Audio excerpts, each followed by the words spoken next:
অন্তর্বর্তীকালীন সরকারের কাছে আমরা আহ্বান জানাবো, খুবই দ্রুত সময়ের মধ্যেই আপনারা বাংলাদেশে একটি অবাধ সুষ্ঠু নির্বাচনের ব্যবস্থা করুন, যেই নির্বাচনের মধ্য দিয়ে জনগণের সরকার প্রতিষ্ঠা হবে।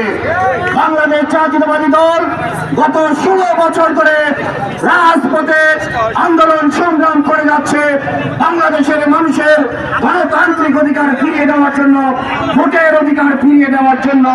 তাই আপনাদের কাছে আহ্বান জানাবো, বাংলাদেশের জনগণের ভোটের অধিকার নিশ্চিত করুন দ্রুত সময়ের মধ্যে। প্রিয় সংগ্রামী সমাবেশ, এই পর্যায়ে আপনাদের সামনে বক্তব্য নিয়ে আসছেন বাংলাদেশ জাতীয়তাবাদী দল কুমিল্লা মহানগরের বিপ্লবী আহ্বায়ক, সাবেক ছাত্রনেতা, সাবেক যুবনেতা উদ্বাতুল বাড়ি আবু। বিসমিল্লাহির রহমানির রহিম।